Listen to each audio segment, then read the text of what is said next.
Primeiro livro de Samuel, no capítulo 4, versículo 20 até o 22, nós lemos na palavra do Senhor, relatando uma história em que a arca de Deus, a arca da aliança, ela havia sido tomada, roubada pelos filisteus. Nós vemos que dentro deste contexto histórico, desta passagem bíblica, está inserido o personagem bíblico do profeta Samuel. Quem era o profeta Samuel? Samuel, ele é o filho de um milagre. Samuel é o filho de uma bênção de Deus, respondida pelo clamor de uma mulher. A mãe de Samuel se chamava Ana e o seu pai Eucana. E diz a Bíblia que Ana era estéril e ela não podia ter filhos, ela não podia gerar. E por conta disso havia uma outra mulher na casa chamada Penina, e esta gerava filhos e dava filhos para Eucana, e muito ela afrontava Ana, humilhava Ana, porque Ana não podia gerar. E diz a Bíblia Sagrada que um dia Ana, indo ao templo orar ao Senhor, ela estava amargurada, ela estava triste, ela estava sentindo angústia dentro da sua alma, mas ela foi clamar ao Senhor mesmo assim. Nós já aprendemos alguma coisa com isso, porque muitas pessoas só procuram a Deus quando as suas emoções estão bem, só procuram a Deus quando estão felizes, quando estão alegres, quando estão se sentindo bem. E na verdade nós não temos que escolher a emoção que vamos sentir para ir buscar ao Senhor. Nós temos que buscar ao Senhor em todo o tempo, em todo momento, seja estando alegre ou estando triste, seja feliz ou infeliz, seja estando tudo bem ou estando angustiado. Temos que correr para os braços daquele que tem poder no céu e na terra e debaixo da terra para nos ajudar. E Ana fez isso. Ana foi para o templo e ela estava tão entristecida que ela não conseguia dizer as palavras, então ela apenas mexia os seus lábios. E mexendo os seus lábios, Eli olhou para ela e pensou que ela estava bêbada, pensou que ela estava embriagada e veio repreendê-la. E foi quando ela abriu o coração e contou para o sacerdote o que é que estava se passando com ela. E ele, então, entendendo o que realmente acontecia, disse para ela: vai em paz, o Senhor conceda conforme a tua petição. E assim Deus se lembrou de Ana. Por quê? Porque ela fez um voto com Deus. Ela falou: Senhor, se o Senhor me der condição para gerar, se o Senhor me der condição para ser mãe, Pai, eu prometo a Ti que o meu filho eu vou entregar para a Tua obra, eu vou entregar para servir ao Senhor na casa do Senhor.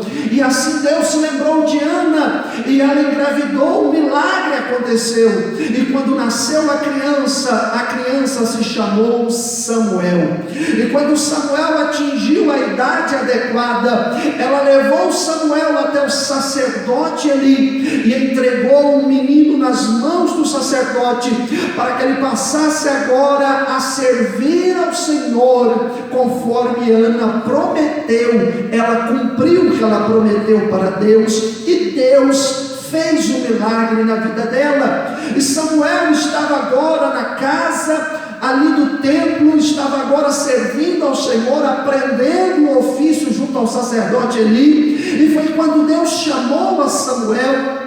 E nesta chamada, Deus falou com Samuel. Samuel ainda não entendia, Samuel ainda não tinha uma experiência profunda com Deus, e ele buscou no sacerdote uma orientação. O sacerdote disse para ele: quando a voz te chamar, quando a voz disser Samuel, Samuel, você diz: eis-me aqui, Senhor, fala que o teu servo ouve. Aleluia, glórias ao nome de Jesus. E assim aconteceu. aconteceu.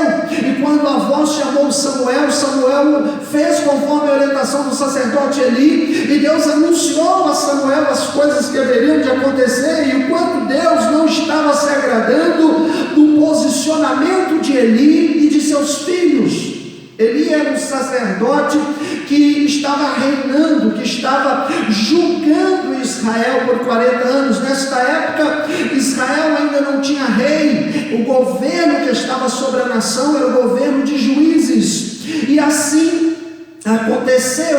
Em um determinado momento da história, a Arca da Aliança ficava na cidade de Siló. Siló era o centro da adoração a Deus, porque Siló era o local que as pessoas, quando precisavam de uma palavra de Deus, elas iam até Siló. Quando elas precisavam de uma restauração, elas iam a Siló. Quando elas precisavam ofertar a Deus, elas iam a Siló. Siló se concentrava como centro de adoração ao Deus Todo-Poderoso. E lá em Siló estava o sacerdote Eli, lá em Siló estava Samuel, lá em Siló estavam os filhos de Eli, Ofni e Finéias. E eles ali, Ofni e Finéias, faziam o que era mal aos olhos do Senhor. Eles transgrediam a lei que estava estabelecida para aqueles que serviam ao Senhor, ao qual pertenciam a tribo de Levi. E assim Deus não estava se agradando, porque o pai, que era o sacerdote Eli, vendo a maldade de seus filhos,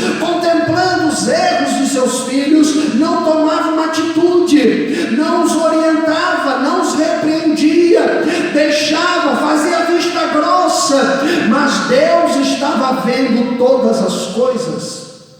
Pois bem, continuando neste contexto, há um determinado momento, como eu estava dizendo, Siló era o centro da adoração. Ela ficava a mais ou menos 39 quilômetros de Jerusalém. E lá o povo, lá os servos e servas de Deus buscavam ao Senhor. E por quê? Porque havia um segredo na cidade, pastor? Porque a cidade de Siló tinha algo de especial nela? Não. Todo mundo ia para Siló, porque em Siló estava a arca de Deus. E aonde estava a arca de Deus significava que Deus estava ali. A arca era o símbolo máximo da presença de Deus no meio do povo de Deus. Então, quando eles iam para Siló, eles não iam por causa do território de Siló, eles não iam por causa da cidade de Siló, mas eles iam a Siló porque lá estava a presença de Deus. Eles iam a Siló porque lá eles adoravam a Deus. Eles iam a Siló porque lá Deus falava com eles. Eles iam a Siló porque lá eles ofertavam ao seu Deus. Então, à medida que eles buscavam adorar a Deus em Siló, buscavam adorar a Deus na presença de Deus, Deus os abençoava, Deus os prosperava, Deus os guardava, Deus os livrava, Deus estendia a sua mão e dava vitória para o povo de Deus. Mas, por conta dos pecados que Israel começou a praticar, começou a se desviar do caminho de Deus e a adentrar pelo caminho da idolatria, que é a abominação aos olhos do Senhor. Começou a desprezar os estatutos de Deus, começou a desprezar as coisas de Deus, e Ofni e Finéias, quebrando todos os regulamentos escriturísticos concernente a qual deveria ser a sua posição, a qual deveria ser o seu comportamento, a qual deveria ser a sua conduta como levitas da casa do Senhor. E por conta disso, o que foi que aconteceu? Adentrou com uma invasão os filisteus. Houve uma guerra, e nesta guerra travada, muitos 1000 homens do exército de Israel morreu. Muitos mil homens do exército de Israel faleceu.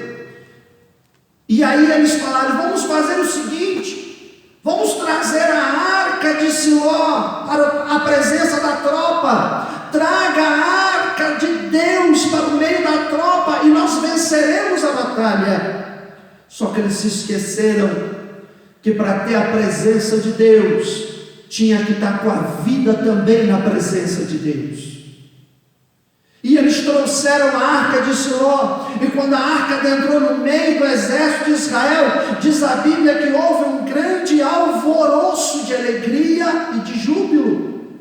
Começaram a se alvoroçar, começaram a se alegrar, e o júbilo foi tão grande que estremeceu a região, e chegou ao ouvido dos filisteus. E os filisteus perguntaram: que barulho é esse no arraial dos hebreus? O que é que está acontecendo? Que tamanho júbilo é esse no meio daquele povo? E quando eles observaram, eles viram que a arca de Deus estava entre a tropa de Israel. E os filisteus temeram e falaram: estamos perdidos, vamos perder a batalha, porque como que nós vamos combater contra um Deus? E o Deus deles é grande. Só que os filisteus, mesmo assim, falaram: não vamos desanimar, estamos com medo, mas vamos enfrentar a si mesmo. Partamos para cima de Israel, vamos para cima dos hebreus, e nós vamos conseguir vencer. E assim fizeram. E naquele dia, mais milhares de israelitas morreram e fugiram. E os filhos de Eli, Ofni e Finéias também foram mortos. E eles tomaram, os filisteus tomaram a arca da aliança. E você não faz ideia o quanto isso foi prejudicial. Porque não era uma arca qualquer. Não era um simbolismo supersticioso. Aquela arca tinha propósito. Aquela arca foi mandada ser feita pelo próprio Deus. Deus deu as orientações de como aquela arca deveria ser construída. Aquela arca era o tabernáculo móvel da presença de Deus. Aonde aquela arca ia, Deus estava indo. E dentro daquela arca havia 3 coisas importantíssimas. Dentro da arca da aliança havia, a primeira coisa, as tábuas da lei. Lá estavam as tábuas da lei que o Senhor deu a Moisés, que nós conhecemos como os 10 mandamentos. Estavam dentro desta arca. Lá estava também a vara de Arão, a vara que floresceu quando o chamado da tribo de Levi para servir ao Senhor no tabernáculo foi colocado em dúvida, foi colocado em xeque. Queriam realmente saber se Deus realmente estava chamando Arão e a sua descendência para servir ao Senhor. E aí a vara de Arão floresceu e deu fruto, e ela foi colocada dentro da arca da aliança. E a terceira coisa que havia dentro da arca era um pote de ouro, como está escrito lá na carta aos Hebreus, que dentro deste pote estava o maná. O maná é aquele alimento que Deus providenciou para o povo de Israel no deserto todas as manhãs. Agora olha que interessante, é que eles tinham que comer o maná do dia. Se eles tentassem guardar maná para o dia seguinte, o maná estragava, não servia. Deus tinha um maná novinho, fresquinho para o povo todas as manhãs. Eles não precisavam se preocupar, porque tinha maná todo dia para eles. Mas o maná que estava guardado dentro da arca da aliança, este maná não perecia, este maná não estragava. Aleluia! Por quê? Porque há um simbolismo por trás de tudo isso. As tábuas representam a palavra de Deus dentro da arca. Onde estava a arca, arca estava a palavra de Deus. Onde estava a arca estava Deus. E se Deus estava, a sua palavra também estava. Onde estava a arca, ninguém ficava sem palavra. Onde estava a arca, ninguém ficava sem ouvir a voz do Senhor, as orientações do Senhor. Também dentro da arca estava a vara de Arão, e a vara de Arão representa o poder de Deus, porque Deus tinha chamado a descendência da tribo de Levi, a qual Arão era parte dela, para servir ao Senhor no tabernáculo, e esta chamada sempre ela é poderosa. Também posso fazer aqui uma conjectura, e posso também, com a autorização do Senhor, dizer para você que a vara de Arão produzindo frutos representa o Espírito Santo na minha e na sua vida, porque é o Espírito Santo que faz com que eu e você produzamos frutos para a obra do Senhor nosso Deus. Aleluia! Então veja, dentro dela estava a vara de Arão, que representa o chamado de Deus, o poder de Deus, e dentro da arca estava o maná que eu acabei de falar, e o maná representava a provisão de Deus, o alimento que vem de Deus.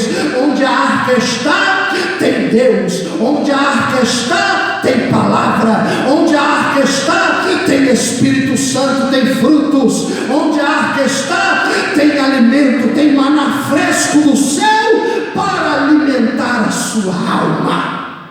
Aleluia! Para de comer maná estragado. Para de comer maná estragado que estão te dando por aí. Para de comer comida estragada que vai fazer mal para a tua alma. Coma do maná fresco, coma do maná celestial. E este maná, onde que ele está, pastor? Ele está dentro da arca. E onde está a arca? Ela representa a presença de Deus. A presença de Deus. É lá que você encontra o maná fresco. Quando você tem a presença de Deus na sua vida, tem palavra de Deus para você, tem Espírito Santo para você, tem maná fresco para alimentar a sua alma. Mas aqui os filisteus roubaram a arca de Israel. Pegaram a arca e levaram e transportaram a arca até a cidade de Asdod, muito conhecida pelos templos, na época do tempo romano, como Azoto. Muitos conhecem mais pelo nome de Azoto do que Asdod. E a arca foi transportada para a cidade de Asdod e foi colocada dentro de um templo de adoração a um deus chamado Dagon. E quando esta arca foi colocada lá dentro do templo, diz a Bíblia que no dia seguinte, quando eles foram olhar como estavam as coisas lá, a imagem do deus Dagon estava derrubada no chão. Eles pegaram, eles pegaram aquela imagem e eles levantaram a imagem. Quando eles levantaram a imagem, no dia seguinte a imagem estava derrubada, com a cabeça e as mãos cortadas. Por quê, pastor? Porque diante do meu Deus, nenhum outro Deus estranho fica de pé. Só o meu Deus é digno de honra, glória e louvor, e Ele não divide esta glória com ninguém, só pertence a Ele. Aleluia. E por conta disto que aconteceu, um dos guerreiros fugiu na hora da batalha, em que os filisteus estavam ganhando a peleja, e quando ele fugiu, ele chegou até a cidade de Siló, gritando que a arca de Deus havia sido roubada. O povo entrou em desespero, foi um pânico generalizado.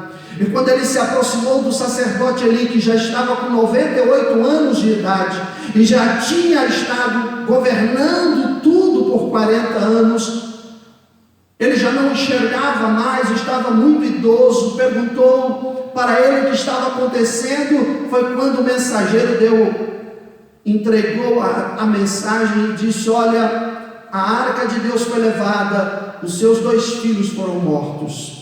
Quando ele recebeu a notícia de que a arca foi levada, diz a Bíblia que ele estava em uma cadeira e caiu para trás. E quando ele caiu para trás, ele quebrou o pescoço e morreu. Quando a arca de Deus é levada, o que fica é morte. Quando a arca de Deus é levada, o que fica é destruição. Quando a arca de Deus é levada, o que resta é tristeza, pânico, choro e desespero. Por isso o tema da minha mensagem, eu não disse no início, mas vou dizer para você agora, o tema desta mensagem é: não deixe a arca sair da sua vida. Não deixe a arca de Deus sair da sua vida. Jamais permita isso. E quando houve todo este acontecimento, a nora de Eli, que estava grávida de um dos filhos do sacerdote, que foram um dos que morreram, quando recebeu a notícia de que a arca de Deus foi levada, ela começou a entrar em trabalho de parto imediatamente e deu à luz ali na hora um menino. E diz a Bíblia que as parteiras tentaram animá-la e disseram: olha, é um menino, não temas. Mas ela nem fez caso disso, e morrendo, ela também morreu. Ela colocou um nome na criança, ela marcou aquela criança. Ela disse: o nome dessa criança vai se chamar Icabô. Icabô significa foi-se a glória de Deus, foi-se a arca de Deus, foi-se a glória do Senhor do nosso meio. Agora deixa eu te dizer qual é o impacto espiritual disso. Com a arca havia palavra, com a arca havia poder, com a arca havia alimento espiritual, com a arca havia livramento, com a arca havia restauração, com a arca havia prosperidade, com a arca havia alegria, com a arca havia bonança, com a arca havia paz. Mas agora acabou. Sem a arca de Deus, sem a presença de Deus, sem a arca do Senhor na vida deles, acabou. Sem a arca não tem mais palavra, sem a arca não tem mais Espírito Santo, sem a arca não tem mais maná fresco, sem a arca agora é desespero, é choro, é morte, é derrota, é fracasso. Sem a arca tudo se perde, nada se ganha. Pastor, por que o senhor está falando isso para mim? Porque você tem na sua vida hoje a presença de Deus. Você tem na sua vida hoje a presença do Senhor. Hoje você é a arca.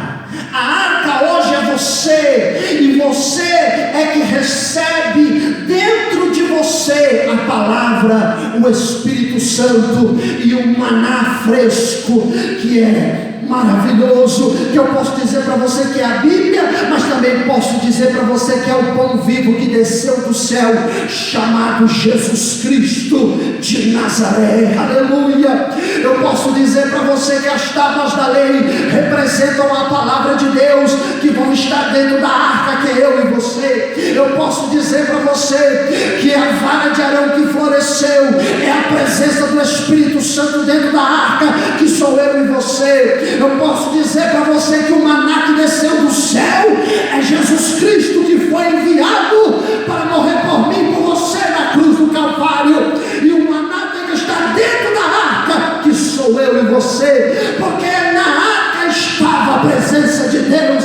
Deus quer estar na sua vida, Deus quer estar em você, Deus quer estar na sua vida. Então você não pode deixar jamais perder a presença de Deus na tua vida, perder a arca de Deus na tua alma, jamais.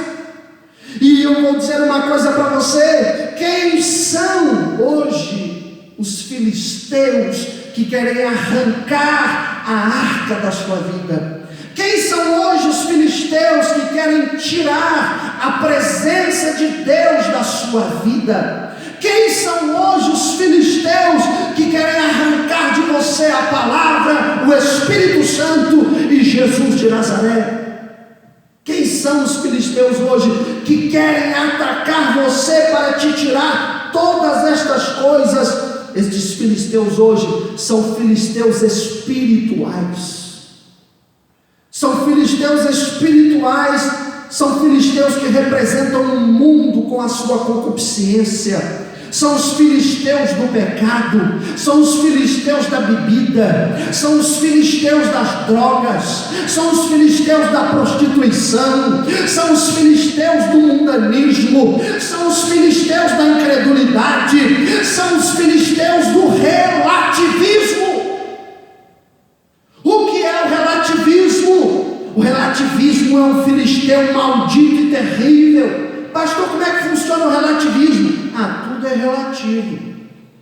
Eu tenho a minha verdade, você tem a sua verdade, o outro tem a verdade dele. É relativa, a verdade é relativa, cada um com a sua verdade. Isso se chama relativismo. Isso é um filisteu diabólico que quer tirar a arca de Deus da tua vida. Outro filisteu terrível nos dias atuais se chama os filisteus do hedonismo. Que filisteu é esse, pastor? O filisteu do hedonismo, ele prega uma mensagem que você já ouviu falar muitas vezes. É a seguinte frase: o que importa é ser feliz. Ou seja, não importa quais sejam os meios, ainda que os meios possam ser errados, mas o importante é eu ser feliz. Não, senhor, meu filho. Negativo. Isso é filisteu edomita, e ele está repreendido na autoridade do nome de Jesus, porque na verdade isso não existe. Isso é para tentar tirar a arca de Deus de dentro do seu coração. Isso é para tentar roubar a presença de Deus da tua vida. Por quê? Porque todas as vezes que estes filisteus, e mais um número incontável deles, não tenho tempo de falar todos, atacam você. Quer ver um filisteu muito famoso hoje? Você quer que eu te fale qual é? Filisteu famosíssimo hoje. Que filisteu é esse? É o filisteu das emoções negativas, das emoções erradas, que vem controlar a sua mente e faz com que você queira conduzir a tua vida de acordo com o que sente. Você não pode conduzir a tua vida pelo que você sente. Então, se você deixar conduzir a tua vida pelo que sente, o dia que você estiver bem, você vai adorar a Deus. O dia que você estiver mal, você vai querer desprezar a Deus. Que vida cristã é essa? Que servo de Deus é esse? Que está parecendo a onda do mar, uma hora está embaixo, outra hora está em cima. Não, Senhor, nós temos fé, nós temos convicção, nós servimos a Deus sim com fé, que é uma fé transcendental, mas também de forma racional. Ou seja, eu sirvo a Deus porque eu sei o que Ele é, eu não sirvo a Deus porque eu sinto o que Ele é, eu sirvo a Deus porque eu conheço na sua palavra, eu não sirvo a Deus porque eu sinto que conheço. Isso não existe. Cuidado com o filisteu das emoções erradas. Cuidado com o filisteu das emoções erradas. Vigie e vigie muito, porque isso é o que mais tem acontecido nos dias atuais. Pessoas que estão se deixando levar pelas suas emoções e fazem das suas emoções a sua regra de vida, a sua regra de conduta, a sua regra de decisões, e isso não está na Bíblia Sagrada. A Bíblia Sagrada diz para mim e para você que nós devemos ser firmes, constantes na presença do Senhor. Sede firmes e constantes, sempre abundantes na obra do Senhor. A Bíblia diz que eu e você temos que ser firmes, constantes. Nós não temos que ser como a folha da bananeira, nós temos que ser firmes e constantes e abundantes na obra do Senhor. Aleluia, aleluia. Cuidado com esse filisteu terrível. Eles vêm para arrancar a presença de Deus da tua vida. Por quê? Porque quando você dá chance para estes filisteus, eles levam você a praticar a desobediência. E quando você pratica a desobediência, você perde a proteção da arca, você perde o livramento da arca, você perde a provisão da arca, você perde a presença da arca. Quando você entra na desobediência à Sagrada Escritura, você entra por este caminho de perdas e derrotas terríveis, horríveis. Pastor, não fala isso, pastor, porque eu estou exatamente como o senhor está falando agora. Sabe, meu irmão, sem a presença de Deus, você é humilhado.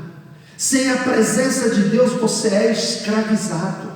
Sem a presença de Deus, você é frustrado, você é traído. Sem a presença de Deus, você sofre acusações, você recebe palavras de ofensa. Sem a presença de Deus, você não é compreendido. Sem a presença de Deus, você é abandonado, abandonada. Sem a presença de Deus, sabe quem você vira? Você vira um Icabô.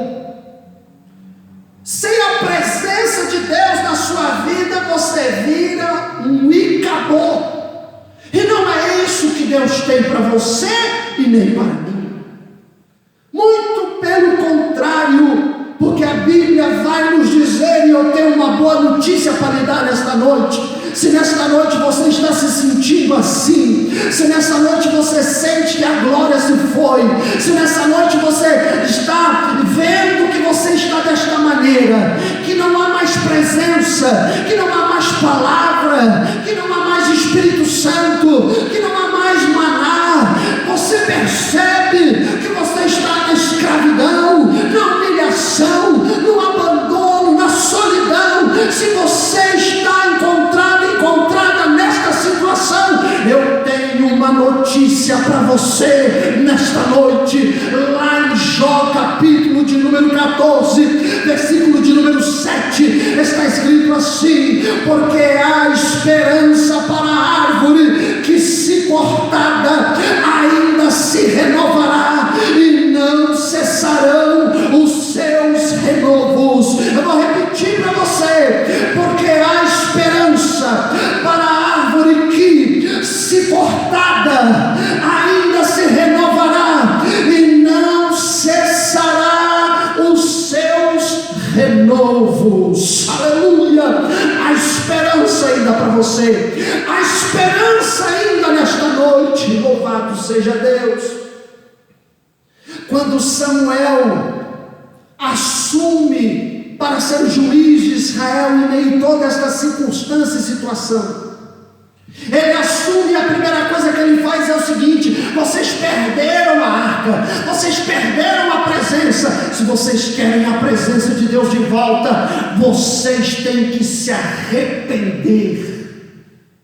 Tem que haver arrependimento. Sem arrependimento não tem arca. Sem arrependimento não tem de volta a presença de Deus. Não, Deus não negocia com pecado, Deus não negocia com erro. Tem que haver arrependimento para que a arca volte. E diz a Bíblia que o povo se arrependeu, o povo começou a se lamuriar e dizer que estava arrependido, o povo começou a clamar e dizer que estavam arrependidos. E quando eles fizeram isso, os filisteus começaram a pagar um preço alto, começaram a pagar um preço caro, porque eles estavam na situação que não deviam. Eles tinham levado a arca para eles, e a arca não é para filisteu, a arca não é para o mundo, a arca não é para o pecado, a arca não negocia com as trevas, a arca tem o seu lugar certo, a arca tem que estar em Siló, a arca tem que estar no centro de adoração a Deus, a arca tem que estar no meio do povo de Deus, a arca que tem que estar aonde estão aqueles que servem a Deus Todo-Poderoso. É lá que é o lugar da arca. eu vou lhe dizer: na tua casa, o lugar aí não é para filisteu. A tua casa não é ambiente de filisteu, o teu lar não é ambiente de filisteu, o teu casamento não é ambiente de filisteu, a tua vida não é a morada de filisteu. Sabe por quê? Porque Deus escolheu você para que em você não more filisteu nenhum, para que em você não domine filisteu nenhum. Deus chamou você para que em você esteja a arca, a palavra dele, o Espírito Santo dele, o Filho dele, Jesus Cristo, a mensagem do céu. Deus escolheu você para que a presença dele esteja na sua vida. Louvado seja Deus, oh glória. Eu sei, aleluia. Deus está falando conosco aqui neste momento. Deus está falando com você nesta hora. Você não é morada de filisteu, você é a habitação da arca de Deus sobre a tua vida. Aleluia, glórias ao nome de Jesus.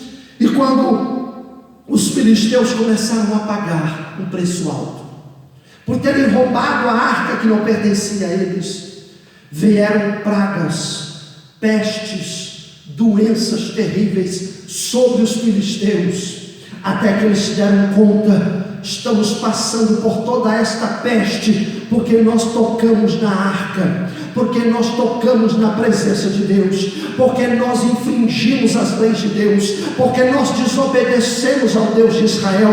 Por isso estamos sofrendo toda esta terrível praga, toda esta terrível peste, porque nós pecamos contra o Deus de Israel. E eles foram consultar os seus oráculos, e os oráculos disseram para ele: devolvam a arca, devolvam a arca para Israel e façam expiação do vosso pecado, para que vocês recebam perdão e a praga cesse e a peste acabe e tudo vai embora. E assim eles fizeram. Pegaram a arca, colocaram em um carro com 2 vacas, empurraram as vacas, guiaram o carro. O povo de Deus, quando viu, partiu para cima da arca, pegaram a arca, sacrificaram as vacas em sacrifício ao Senhor, e o povo se alegrou. A arca estava retornando, a arca estava voltando para o seu local. A arca de volta representa a presença de Deus que voltou. Quando o povo se arrependeu, a arca voltou. Quando o povo se arrependeu, a arca foi devolvida. Quando o povo se arrependeu, Deus voltou, a palavra voltou, o Espírito Santo voltou, Jesus voltou, as tábuas da lei, a vara de Arão, o maná celestial. Aleluia! Quando há arrependimento, se prepare, a arca volta, a arca volta. Louvado seja Deus, aleluia. A arca voltando significa que eles não iam passar por humilhação mais. A arca voltando, eles não passariam por derrota mais. A arca voltando, eles agora têm na vida deles a presença de Deus, a graça de Deus, o poder de Deus. Escute o que eu vou dizer nesta noite: por nada nesta vida, nada deixe a presença de Deus sair de você. Não deixe nada tirar a presença de Deus da tua vida, nada. Conserve, valorize, sirva a Deus com todas as tuas forças. Nada neste mundo ou fora deste mundo pode impedir, se você decidir ter a presença de Deus na tua vida. A única coisa que impede a presença de Deus na tua vida é se você não se arrepender, é se você não se consertar diante do Senhor. É só isso que impede, porque a Bíblia diz: os vossos pecados fazem separação de vós e vosso Deus. Mas a Bíblia diz: vinde aqui, ainda que os vossos pecados sejam vermelhos como a escarlate, eu os tornarei brancos como a lã. Aleluia! Sempre há uma oportunidade, e essa oportunidade se chama arrependimento. No momento que há arrependimento, há perdão, e no momento que há perdão, há limpeza, e no momento que há limpeza, há tudo preparado para que a arca volte, para que a arca fique. aleluia. Que você fique com esta palavra, que você fique com esta mensagem. Não deixa a arca de Deus sair da sua vida. Se tiver algum filisteu rodeando a sua mente, rodeando seus pensamentos, se houver algum filisteu enviado pelo diabo para tentar te iludir, para tentar te convencer a errar, para tentar te enganar, dizer a famosa frase que não tem nada a ver, não tem nada a ver, a frase não tem nada a ver, é uma frase filisteia, é uma frase de filisteu, porque na presença de Deus existem os seus mandamentos, existem as nossas regras, para que o Senhor queira que nós o sirvamos. Então vamos obedecer ao nosso Deus, porque obedecendo a Ele, nós temos a arca. Que Deus te abençoe, que você fique com esta mensagem, que o Senhor cuide de você. Eu quero orar por você agora, quero orar por você que está aí. Por isso, por favor, coloque a mão no seu coração. Se porventura a arca saiu da sua vida, ela vai voltar agora, se você quiser. Entregue a sua vida a Jesus. Volte para Jesus. Se você está afastado, afastada, é melhor você voltar para Jesus e receber a arca, do que não voltar para Jesus e receber a visita de filisteu. E quando o filisteu vem, ele vem para matar. Ele vem para matar. Volte para Jesus agora, em nome de Jesus. Até quando você vai ficar brincando com Deus? Com Deus não se brinca. Você serve ao Senhor, você conhece a palavra, então volte em nome de Jesus e coloque a tua vida na presença dEle, porque Ele tem arca para você. Ele não quer que você ande cheio de filisteu, Ele quer que você ande com a presença dEle na sua vida. Vamos orar. Pai, em nome de Jesus, eu oro neste momento por cada irmão, cada irmã que assistiu esta mensagem. Eu declaro vitória na vida do teu filho e da tua filha. Senhor, joga por terra todos os filisteus espirituais que têm se levantado na vida do teu servo e da tua serva, em nome de Jesus. E venha, Senhor, trazer a arca, venha trazer a tua presença. Que esta palavra, como as tábuas da lei estava dentro da arca, esta palavra fique dentro do coração do teu filho e da tua filha. Assim como a vara de Arão estava dentro da arca, representando o poder de Deus, representando o chamado de Deus, representando o Espírito Santo com os frutos, eu te peço em nome de Jesus, Espírito Santo, vá dentro da arca do coração deste crente agora. Pai, assim como dentro dela estava o maná celestial, que eu posso dizer, Senhor, que é a tua provisão, que eu posso dizer, Senhor, que representa o pão vivo que desceu do céu, chamado Jesus Cristo.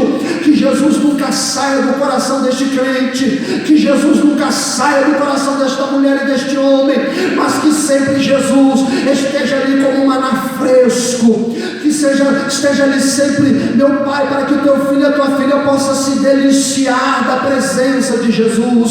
Em nome de Jesus eu declaro que sai o filisteu da tua casa hoje, que sai o filisteu do teu casamento hoje, que sai o filisteu do teu trabalho hoje, que sai o filisteu das tuas finanças hoje, que sai o filisteu da tua mente hoje, em nome de Jesus. Eu declaro que saia e que entre agora a arca, que entre a presença de Deus no teu casamento, que entre a presença de Deus no teu lar, que entre a presença de Deus no teu trabalho, que entre a presença de Deus nas tuas finanças, que entre a presença de Deus na tua mente, que entre a presença de Deus no teu coração, em nome de Jesus. Eu te abençoo na autoridade do nome de Jesus, amém e amém. Que Deus te abençoe, que o Senhor seja contigo, que Deus te dê vitória a cada dia.